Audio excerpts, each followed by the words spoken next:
В 1949 году был инициирован процесс, который известен под названием «Ленинградское дело». В результате пострадало несколько сотен человек. В частности, секретарь ЦК ВКПБ Кузнецов, первый секретарь Ленинградского обкома и горкома Попков, председатель Госплана СССР Вознесенский и другие. Не жалели даже престарелых родственников чиновников.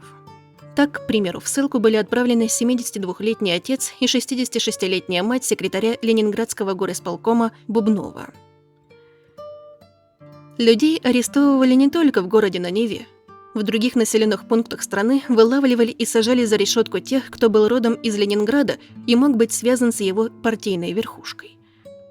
В 1954 году, когда Сталина уже не было в живых, участники процесса были реабилитированы Верховным судом СССР. Почему было инициировано это дело? Историки до сих пор выдвигают только версии, потому что часть документов по процессу была уничтожена, часть остается засекреченной. Точную причину возникновения Ленинградского дела назвать нельзя. Выдвигаются следующие теории. Первая. Борьба элит. Напомню, что Сталина не стало в 1953 году. В 1949 уже было понятно, что скоро власть в стране сменится. Править будет новый лидер. Иосиф Виссарионович якобы говорил, что его преемником должен стать ранее упомянутый Кузнецов. Но не все хотели мириться с таким положением дел. Были в политбюро влиятельные люди – Маленков, Берия. По слухам, к процессу был причастен и Никита Сергеевич Хрущев, который быстро набирал политический вес. Если верить самому Маленкову, то дело все же было инициировано самим Сталиным. Если так, то первая версия отпадает.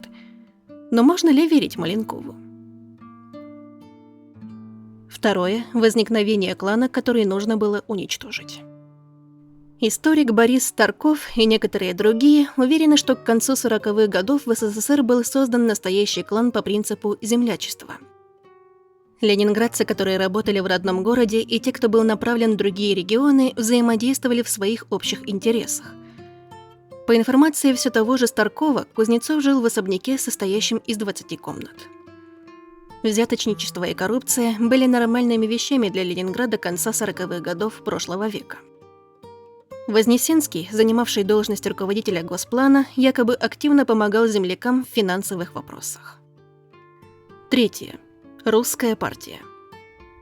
Очень популярна версия о том, что в Ленинграде размышляли создать РКПБ, Российскую коммунистическую партию большевиков, которая должна была стать ячейкой ВКПБ.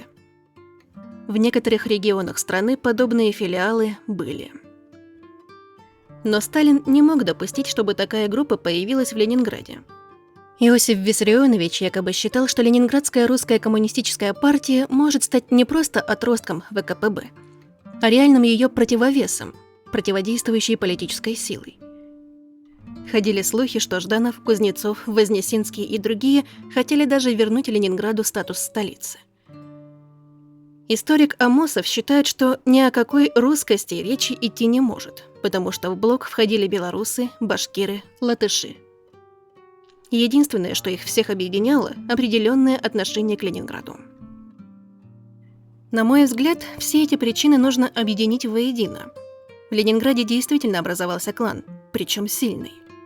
Возможно, что он был коррумпированным, возможно, вставали вопросы о борьбе за власть в стране. Сталин не был стеснен в методах борьбы, поэтому быстро и бесцеремонно со всеми разобрался. Если вам понравилось, не забудьте поставить лайк, подписаться на канал «Загадки истории» и нажать на колокольчик, чтобы не пропустить новые видео.